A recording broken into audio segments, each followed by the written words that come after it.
Olá, meu nome é Marcelo Bertolco e eu vou falar um pouco sobre temperatura, que é um tema muito importante das ciências da natureza e suas tecnologias. Está presente na física, termodinâmica, né? Está presente aí nas reações, na velocidade de reações da química. É um tema bem importante e eu vou falar aí um pouco sobre ele. Então, primeiro, o que é temperatura? Os corpos recebem calor, são aquecidos, são resfriados. Mas o que é a temperatura? Primeiro, nós temos que deixar claro que os corpos são constituídos por partículas, moléculas, átomos e aí por diante. Então, vamos chamá-los, isso tudo, de partículas. Essas partículas recebem energia térmica. E o que é energia térmica? É o calor. É o calor em forma de energia. Então, quando você aumenta o calor, automaticamente você aumenta a energia térmica, só para deixar claro. E essas partículas, elas vibram.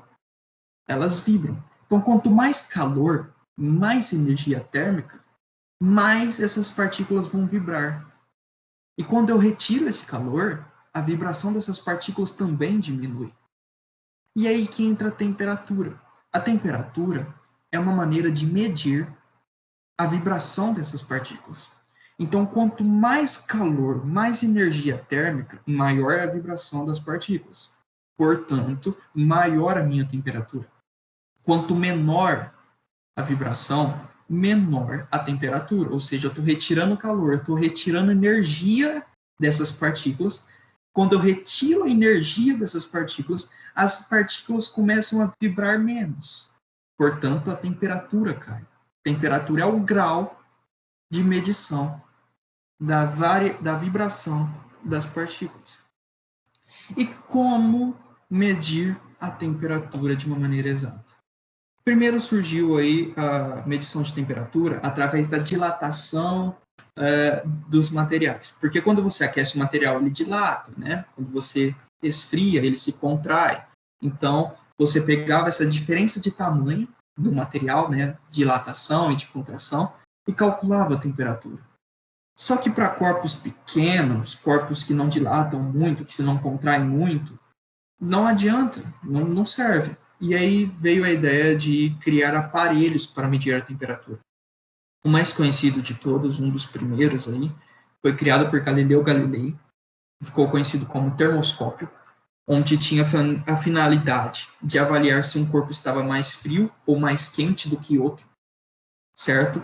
E aí depois veio o cientista chamado Santoro, que colocou uma escala numérica no termoscópio, uma escala de 0 a 10, para ter um valor dessa temperatura. Era basicamente isso, era uma comparação entre corpos de qual estava mais quente ou mais frio. E é claro que depois a tecnologia foi avançando, veio o mercúrio, né, o uso do mercúrio, né, veio depois também os termômetros digitais, e aí todos os tipos de termômetros que temos hoje. As escalas de temperatura são algo também importantíssimo. E uma das 3 escalas mais conhecidas e usadas são a escala Celsius, talvez uma das mais adotadas no mundo, a Fahrenheit, também adotada por muitos países, e a Kelvin, que é adotada nos cálculos na área acadêmica. Falando de uma maneira bem básica de cada uma delas, né? Porque você tem aí, existem maneiras, equações, também equações simples de você transformar de Celsius para Fahrenheit, Fahrenheit para Kelvin, na variação dessas temperaturas, mas de uma maneira bem básica, o Celsius, quando criou, ele determinou que 0 graus Celsius seria a temperatura da qual a água teria ali a transformação de líquido para sólido, sólido para líquido, e que 100 graus Celsius seria quando a água iria de líquido para gasoso e gasoso para líquido. Já Fahrenheit complicou um pouquinho mais, Fahrenheit causa um pouquinho mais de dúvida, né? É um físico alemão. Ele determinou que o valor 100, né, da sua escala seria a temperatura do corpo humano, certo?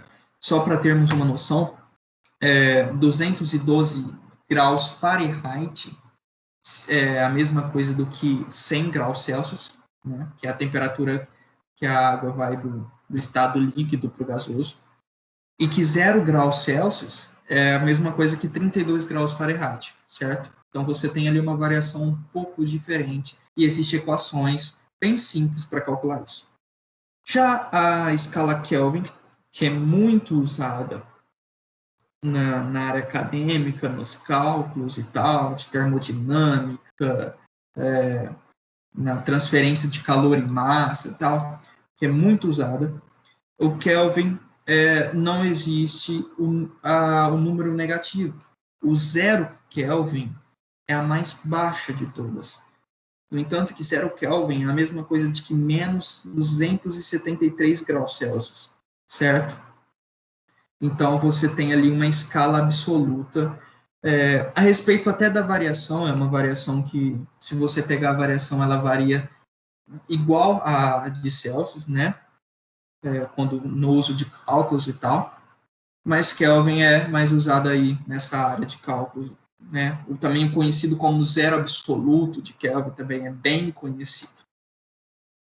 No assunto de temperatura, na área de física, são coisas bem simples mesmo, sem entrar em nada mais complexo. E aí, indo um pouco mais para a química, né, a gente entra aí na velocidade de uma reação. E um dos fatores que influencia muito, muito, muito, muito na velocidade de uma reação é a temperatura.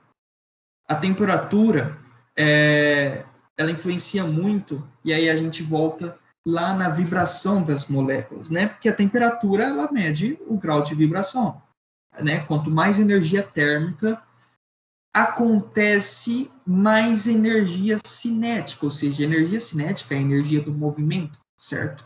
Então, quanto maior a minha temperatura, mais vibração, mais movimento tem das moléculas, das minhas partículas, ou seja, maior a minha energia cinética. Então, quando eu tenho ali uma maior temperatura, eu tenho uma energia cinética maior. E tendo uma energia cinética maior, você tendo as moléculas se movendo mais rápido, eu tenho uma velocidade de reação maior, certo? Minha reação ela vai acontecer mais rápido. E aí é o que esse gráfico nos mostra. Quando eu tenho uma temperatura maior, a energia cinética é maior, e aí eu tenho uma reação acontecendo com uma velocidade maior, certo? É isso, é um tema bem simples, mas é um tema bem importante. Espero que tenha entendido e eu agradeço.